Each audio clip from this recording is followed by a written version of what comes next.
Hey guys, and welcome back to the channel. Now in this video we're going to talk about the Volvo C40 Recharge because it's one of the cars that I've got so many requests from you guys in my Instagram DMs to review or to talk about, so that's what we're going to do today. And make sure you subscribe to this channel because this is the channel where I'm gonna do these my thoughts on cars, maybe not necessarily complete redesigns, but my thoughts on different cars, new cars, is going to be on this channel, so make sure you hit the subscribe button and of course hit the bell as well and the thumbs up for the like, why not? So here it is. This is the brand new 2021 C40 Recharge, and it's all-wheel drive, all electric with two electric motors that provides 402 horsepower and standard all-wheel drive. It comes from a 75 kilowatt hour battery, and the range is supposed to be around 210 miles. And this is interesting because it's interesting to see how Tesla can be so far ahead of these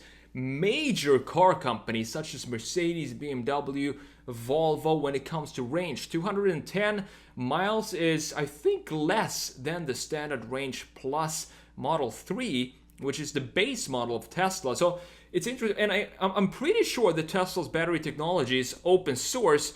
So what that means is basically any company can take the technology from Tesla and apply it into their own products. Correct me if I'm wrong, I might be wrong on that, but I'm pretty sure they're open source. So it's interesting that they only have a 210 mile range on the C40 Recharge. But anyway, it will be available for sale early 2022, and it will compete with cars such as the Audi Q4 e-tron, the Mercedes-Benz EQA, and of course, the Tesla Model Y.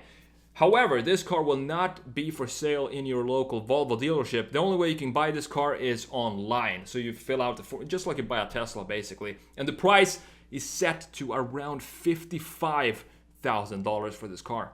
So when it comes to crossovers in general, if you watched my videos before, I'm not a huge fan of these types of cars.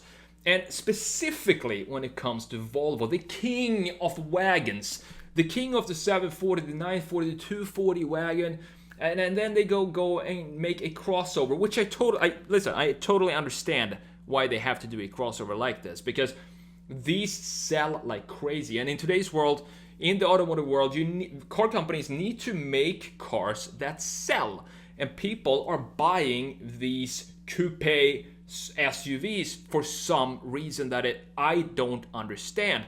But hey, if it sells, then they want to jump on that train and create a model like this as well. And this is their first SUV crossover that I've seen, and it's definitely their first all-electric crossover. So let's have a look at the design here. This is the front view of the new C40 Recharge, and as far as crossovers go, I really like this design. It's a clean design. It's definitely not emotional. That's not the word I would describe this design, because there's a big difference between Italian design, for example, and Swedish design. It's huge. It's a massive difference between the approach to the styling of the cars. If this were to be an Italian car, you would see a lot more curvatures, maybe here, maybe a bit curvature right here, and then maybe it dips down here and then go into another curvature right here. And these lines right here, if you made two parallel lines like this at an Italian styling house, you would get fired, because there is absolutely no emotion in having two parallel lines like this. Parallel lines kills emotion in car design. So if this was an Italian car, what they probably would do is make something like this. So we have this maybe go up something like this, and then connect something around here, and then in the back, and have some more swooping lines and curvatures all over the car. But this is not Italian design. I just want to show you what the difference are between Italian and Scandinavian and Swedish design is. Very clinical design, very Volvo. It's a good looking car, but it's just a segment or a format of car that I don't understand. But that doesn't matter, because people are gonna buy this anyway.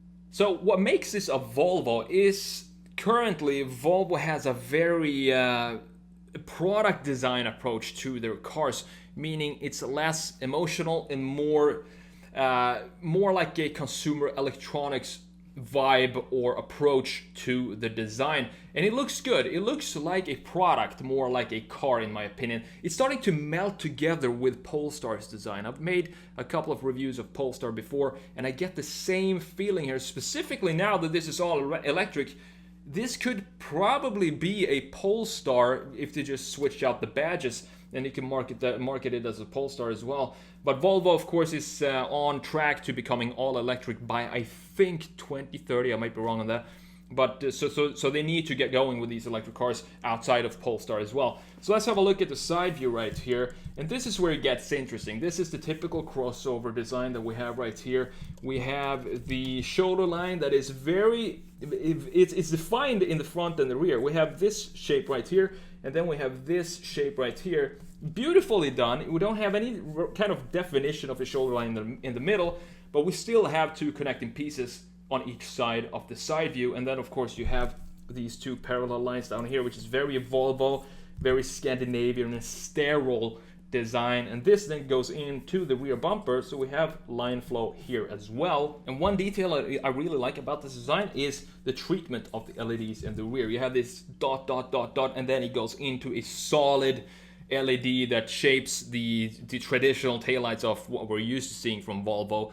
I'm surprised they didn't go with a full LED light bar in the rear like they have on the Polestar 2, right? The Polestar 2 has a full light bar in the rear. It feels like they can't. I can imagine that they just sat in the meeting and like, should we continue this LED at the bottom and connect them and make it this trend that's been going for a couple of years? Make them into one single light bar in the rear. But I'm happy that they didn't go that way and kept it separate from the Polestar design and graphics in the rear. Now, the roofline looks okay. But me personally, if I were to buy this car, first of all, I would not buy this car. Instead, if I love this design and love this car, I would go for the XC40 Recharge instead, because that makes more sense to me. Not just because I get more room right here, so it ends something like this, but also because it's a Volvo, and I don't think Volvo needs to have one of these coupe SUVs in their lineup. And that's just my opinion. Obviously, from a marketing standpoint, from a financial standpoint, from making sales, it totally makes sense for Volvo to create something like this. But I personally would not buy it, because I rather have the more practical XC40, and I also think every single version of car that has this SUV coupe, every one of them looks better in their original format when you have almost like a wagon-like tail or ending on the car. I just don't think this format in general, where you have a lifted up body and a coupe line, it just doesn't look good, and it doesn't make sense. But that's my quick review of the Volvo C40 Recharge here. It's a good looking car, don't get me wrong. I like the way it looks. I just don't understand it, and that's totally fine, because I'm not in their target audience or target market for this car. It's as I said, as far as a crossover goes, as far as a SUV coupe goes, it's probably one of the best looking out there. And I'm actually looking forward to seeing these out on the streets, so I can analyze the lines in more detail and in real life to see what it looks like. So let me know what you think about this, the whole segment of coupe SUVs. Are you a fan, or do you think they should go back to push more regular designs out there, like the regular SUVs, even though these are selling like crazy right now? So they probably can't do that, but we can all wish and hope.